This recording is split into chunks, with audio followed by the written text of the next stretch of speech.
again, I have to give it to the North. I want to say Northern French. Sorry, the French Republican player. Been doing such good work, and yeah, they've been the star of their team. Honestly, they have pulled off every spearhead we've seen. Been the French player. Every naval invasion we've seen, the French player.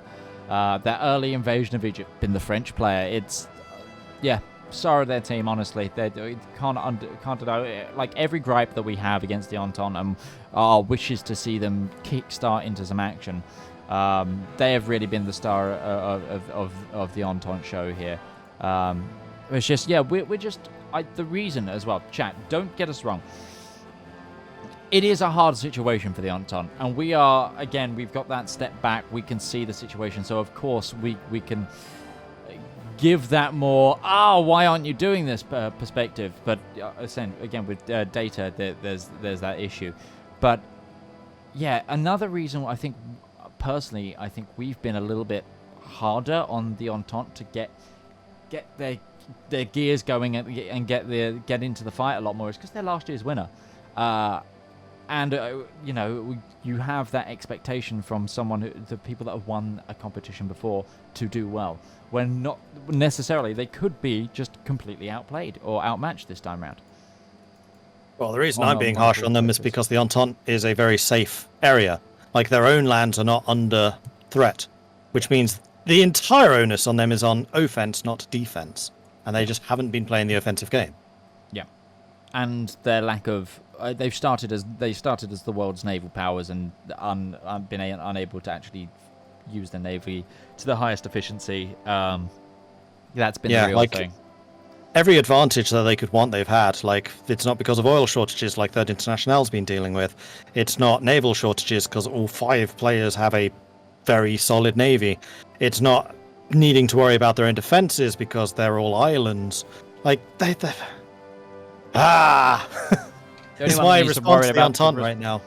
But I fully agree with your endorsement of the French player. The French player has been playing the game of his life. Like, both Frances in this game have been MVPs for me. Yeah.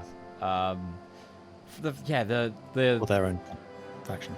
So yeah, the definitely a correct verb here. The Empire of France player here is they are the one that would be at most risk for the Entente, and they, because of bro Brazil here, just like, don't worry, we got your ports. But they themselves are gone, actually, I'm going to leave some of my troops behind and defend my ports. They haven't had to worry about the risk, and they've just done such good work. Such good work here.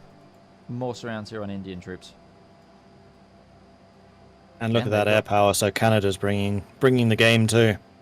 Yeah, Canada as air controller. Like we said, they've been the highest production and the highest kills probably in air controller that we've seen when we've seen it. It's just they haven't been given the chance to get in there.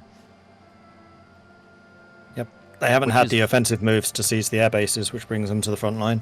And which is why at the beginning of the stream we were advocating for the island hopping campaign, where they could use their air to actually dominate naval conflict as well. America, they're declaring war on the Central American Republic. Going against an AI at this point in the game. Sure, whatever. Enjoy yourself, America. Enjoy yourself. Baghdad, glad you're bringing so much to the game. That's a VP. If they can grab that, that's at least points towards the Entente there. That is indeed one, yes. This hopefully might bring them into second place. They're more closer to getting to second place. Well, actually, looking at the scores at the moment, we've got the Reichspakt in 4th place with 0 points. Then joint second, Entente and Co-Pro. Entente taking Baghdad from Co-Pro is 1 point for them, so it'll be 3 points for Entente, 1 point for Co-Pro. Yeah. And then Third International sitting on 21. Yep, a very, very distant second place. Third International having the game of their lives right now. Some brilliant Kaiserreich being played. We can't underestimate how much the Spanish Iberian Federation player has also been doing in these wars. Completely unknown to us until halfway through this stream, because they've been controlling everyone else's troops. They have been essentially, they are They were in the Iberian Federation only to set up its industry and get them into the faction. The rest of the time, they've basically been a co-op nation. But if you look at it, they actually have the most kills now against Russia. Almost 1 million casualties caused by the Iberian Federation there. And then against Japan, again, the leader now, Iberian Federation. Against China, it's Commune of France, but close second is the Iberian Federation. So you cannot disregard that player as well in and I think yeah. I think that is something that we can say for the entire third international team is like they've all pulled their weight. There hasn't been a specific player or like we kind of expected more from you. Like Ireland's dominated at sea and kicked ass and taken names with his submarines. Commune of France has played the game of his life with the micro of the tanks. Same with the Iberian Federation. Then we've got the Italians just playing support and playing support incredibly well, making sure that everyone has all the equipment and supplies they need, and basically pulling a Brazil. So we've got the Italians on the Third International, we've got Brazil in the Entente, both playing that same role. You want infantry? We got infantry. I got infantry for you. Yeah, he's got a unit with 198 troops in one army. 136 over here as well. Just to put it as perspective, there's now 641 infantry divisions from Italy there, with 22 paratroopers, and the paratroopers, the line disruption from Italy. They've all pulled their weight. You cannot deny it. They've been such a solid team. I'd love to hear their team communications actually throughout this. I bet they've had solid team comms throughout this time.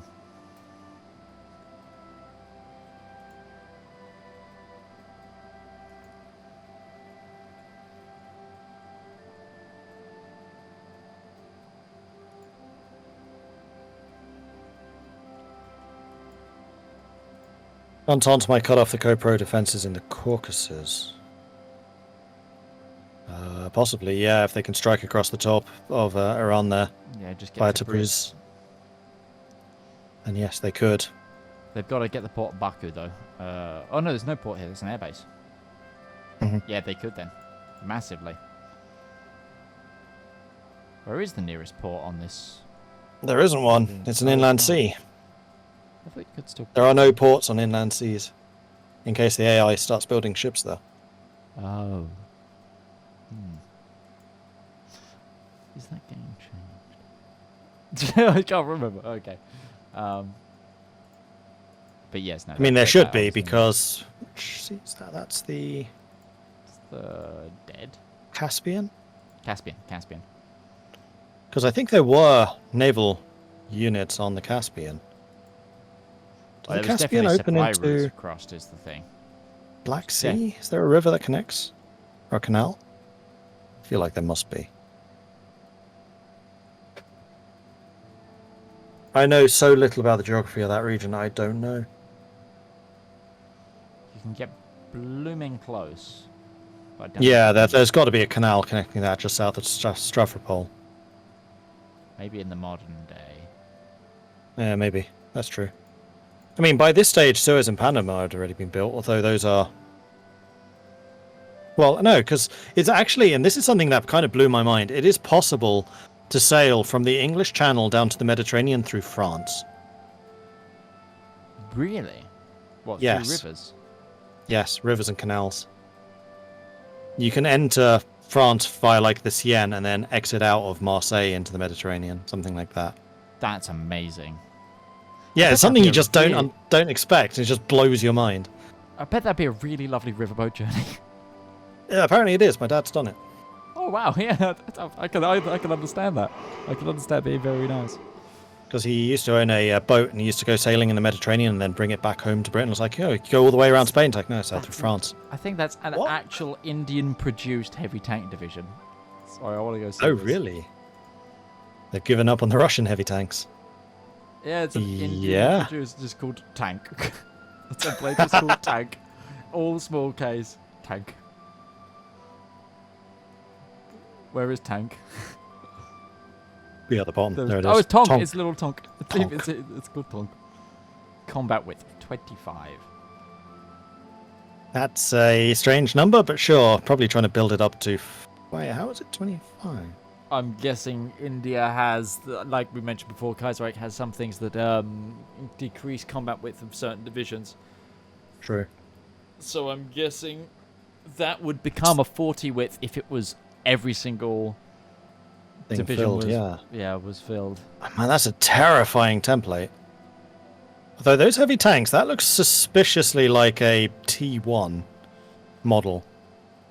I don't want to check logistics. Yeah, but don't do I the kinda wanna logistics. check Oh, you can click on the division because players can see that. So if you just go back to the division. Yeah.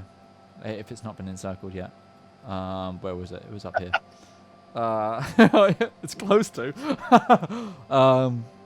Scroll down. T20, 120. Nope.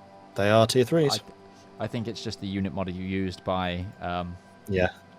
By India. Yeah. It's like, yes, this is definitely a Great War tank. Yes. Great War tank. It's like wearing a cardboard Great War tank around it. Can you imagine? Hi, just passing by, leaving a follow to the many streams I can since I have no money to play the game myself because of a bad PC, not expecting anything, just giving follows. Thank you for that, Jamoningo. Appreciate that. Hamoningo. Hamoningo. Quite possibly. Be ham something. And speaking of, I should take another look to see how my notifications are looking. Absolutely. Up to Huazetto Joe. Goodbye, Milky Way, Sunny, and Hamoningo. Thank you very much for the follows. Welcome to the channel. Good to have you joining us. Welcome, everybody. Hello. It's another massive And Chinese if you have been round enjoying this stream so far and the exceptional production quality that has been brought to the table during today's stream and of course yesterday's stream as well, then you should definitely check out our resident producer-in-chief, Midgeman, who has his own channel, which you can find at twitch.tv/Midgeman. Midgeman. which you can also put into chat if you wish. And you should definitely check him out because he's an awesome streamer. He does a lot of really, really cool games, including such things as Company of Heroes, Hearts of Iron, EU4, shooter games. I haven't played I do Hunt Showdown quite a bit, but Yes. actually less so than recently. I'm making an effort because I'm eventually going to... I have a master plan in my head of I'm actually going to make another try and push for partner at some point soon. But there's a few things that need to fall into place first, but I'm essentially going to theme my channel for a little while on essentially World War II. And just cover World War II games for a little bit, whether that be shooter or strategy, because it follows so many of the games that I play follow that, and I think it would be a nice way to brand for a little while I push to partner. Yeah, that's my plan, but that requires a few things, such as my current D&D campaign that I run on a Tuesday. That needs to move on to the new D&D channel, which, of course, we have a game tomorrow, Mordred. Are you looking forward to it? I am. Yeah. Any opportunity to bring Zep to life. Yeah. I am really enjoying it. Zep and Braun are, like, such cool characters. I agree. I I might be slightly biased in that, but yes, I agree. No, it's really cool. I'm really looking forward to it was good fun as well last week having a guest on the show as well. Just it spiced up the game a little bit, and I think it was I hope it was fun. Actually, after these, I need to render out last week's episode to upload to YouTube. Yeah, I need to do that for the Digital Dragons one as well. That's something kind of interesting because we've been using player secrets, which is one of the mechanics in Icewind Dale, pretty heavily. Like each character has player secrets. Yes. So very often there'll be like a one-on-one DM character moment, and two of the players said, can we do an off-camera dialogue, basically, where we're just talking about the stuff that we've discovered about each other's characters? Like, heck yeah. So they've done like a separate episode, like an episode 29.5 effectively, where they're just like talking about what their characters have been going through. It was really cool to see, actually, like some serious roleplay stuff. I love those kind of things as well, and I love those side episodes that you get. I had a few back when I was in a campaign run by Benjamin Magnus, a friend of ours, and a work colleague of ours. He was DMing for us for a while, and my character basically inherited an island, and it was eventually and like a little small county, and basically we had side episodes where it was role playing the construction and redevelopment of this county, like CK style, but micromanaging like the main holding. So it was like building a barracks, getting a town guard, training them, discussing like the main imports and exports where we wanted to place industry, and always playing like a medieval sort of castle builder within D&D. And like we had this whole thing. Sorry if nobody here is interested in D&D. You're gonna have to listen for a little bit because I'm on a tangent now. But one of the nice features about this place that we took over is like it had a passage to the Underdark, and a chamber down there. And one of the things in there was a flail snail. And this is a creature in D&D that lives in the Underdark and eats rock, but produces glass out of its slime. And we had someone go in and start cutting up the glass from the floor and selling it. So we were glass producing, like independent county between two empires, like Venice, essentially, in the end. Because it was on a little island as well, so it was appropriate, seeing as Venice does glass too. Yeah, that's what I was thinking. Venetian glass. It was just like it's just like the D&D version of Venice. I love little things like that. It's funny because I actually just awarded a stronghold to our cleric last session. Love it. Because she's a cleric of Saloon, and this is during like the Eternal Winter in Icewind Dale, so everything is dark. But she's been trying really hard to like bring a guiding light to the people.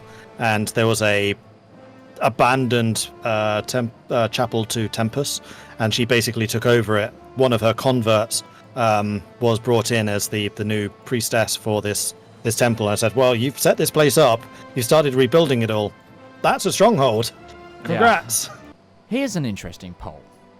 Let's poll for, so far this game, what chat think the MVP nation is.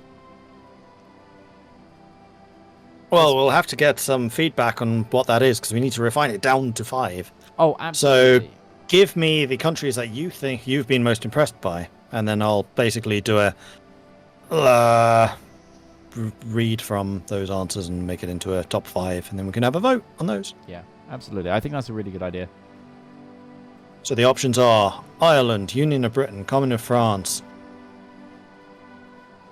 Socialist Republic of Italy and Spanish Federation versus Germany, Austria, Ukraine, Bulgaria, and Sweden versus, this is a real test of memory here, Japan, Siam, Russia, China, and India versus Canada, USA, Brazil, Australasia, and national France. Yeah. I would also maybe with the voting we could do one from each team, and then a third and the fifth be a final who we think. It could be a way to narrow them down.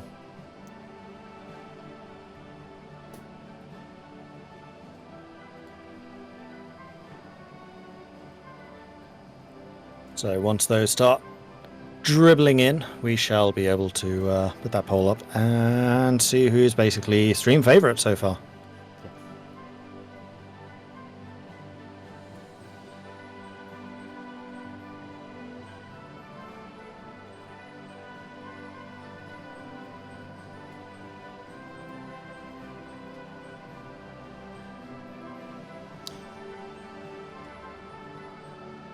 But Mordred, while we wait, are there any reworks you are looking forward to or hoping for eventually with Kaiserreich?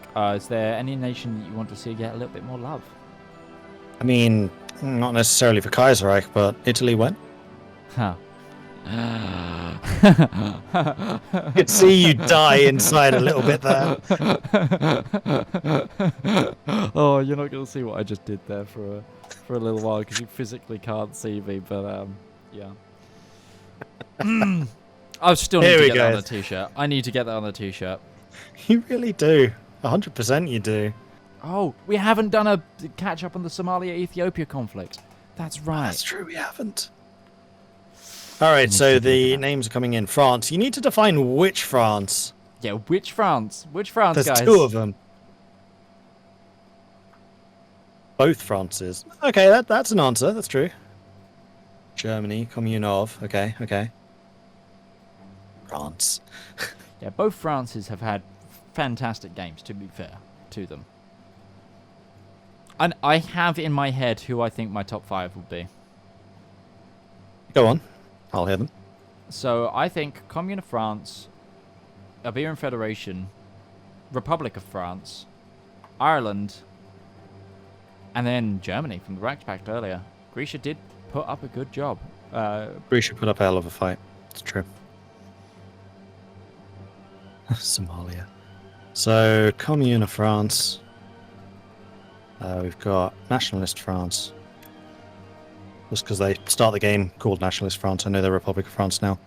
Or French Republic. We've got Germany has come up. And those are the only answers. I'm going to put Ireland. Ireland are my secret favourite. And we need one more. Well, we don't actually need one more. Iberia, Spain. Yeah, Iberia have got the most casualties worldwide in this conflict, I think. And they had a pretty high casualty list on the Reichspakt before they fell. And we were confused as to why, but we discovered today as of why. They've been the secret manipulator of the military forces there. And yeah, that's true, Poet. I want to definitely give a very big thumbs up to Grisha for not giving up. Like, even though it was clear that Germany was struggling, like, he fought on in Germany in exile, which I don't think I've ever seen in a multiplayer game until the end of the session. So, massive kudos to Grisha for that. Yeah. Yes. Okay, yes, so absolutely. I think that these are going to be the 5 options. So we've got Commune of France, Nationalist France, Germany, Ireland, and Iberia. Here we go. Get your votes in. Vote, vote, vote. Get your votes in. Vote. Vote, vote, vote. There we go.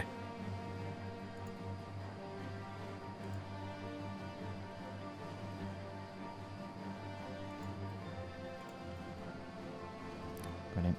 Yeah, so you say Ireland's been your sort of favourite? I mean, I just really like Naval Ireland. Not necessarily that this island in particular. In fact, I'd probably say that the island, the preliminaries, had more of a important role in the game, despite the fact that he was knocked out. This island, just because the other players have been so bad at Naval, is a bit of a quieter game, but that doesn't mean that his impact has been any less. Mm-hmm. Of these, I really like Germany because of just how tenacious they were. Like, I have such a big positive thing to say about players who show good sportsmanship, and the best way of showing sportsmanship is not giving up, in my opinion.